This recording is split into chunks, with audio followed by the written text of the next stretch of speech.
Okay, so I'm going to teach you a little bit about another diffuser called the Desert Mist Diffuser. This is the box that it comes in, so it comes in a really nice box.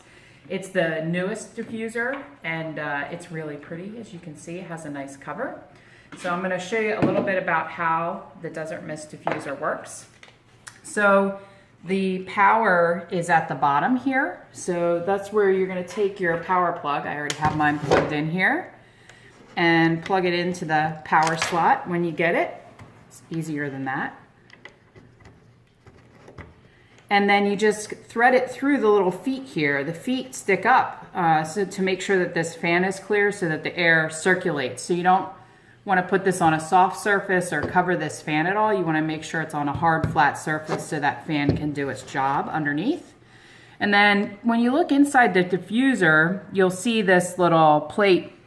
That actually is what makes the diffuser work. Instead of using steam or heat to diffuse, which can impact the oil, these Young Living diffusers actually use these ultrasonic plates, and they vibrate like 1,000,000 times a second, and that's what causes the oils and the water to diffuse out of the top. So once you have your diffuser plugged in, you're going to fill it with, I use distilled water. I think with this one you can use regular tap water. Really, whatever diffuser you're using, you just want to make sure you read the directions. Unlike a lot of the other diffusers, this one doesn't actually have a fill line, but I try to keep it no higher than this little seam that you see here around the top. And that's usually where I fill it because I like to have my diffuser ready to go at any time. So I'm going to fill it up to that line, and it's kind of a cloudy, dreary day here in Florida today. So I'm going to use Joy and Orange for my combo. It smells really good together. It's very refreshing and uplifting. I like to put 6 drops of each. I like a pretty strong smell. If you've never diffused before and you're just starting out, you might want to start with a little bit less. Really depends on your taste, and you'll figure that out over time. So I'm going to put 6 drops of each. I probably did 7 orange, but that's okay. It's not an exact science. And then you want to match up the lid. It has this little notch, and it also has a matching notch in the top. So it has 2 lids, so you put that, match that up and just twist it. And then you put the cover on and just line it up and you're all good to go.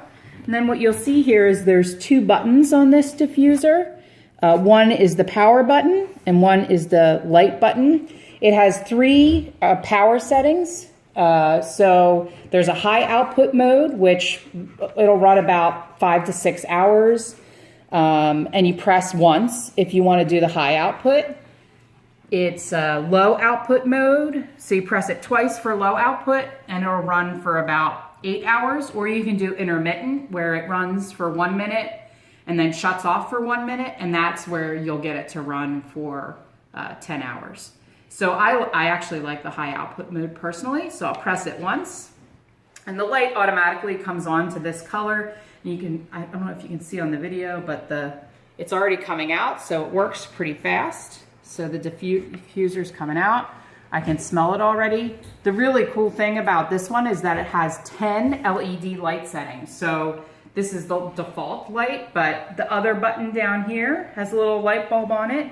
And if you press that, it changes colors. So this is, the default, and then you can cycle through. This is the candlelight flicker. It happens to be my favorite setting, so it's usually what I leave on. I'm just going to quickly kind of roll through the settings. And the last setting will allow the diffuser to run, but the light will be off. So if you happen to have this in your bedroom, like I do, then you can run it at night without having any light interfere with your sleep. That's about it about the Desert Mist Diffuser. I hope you found the information helpful.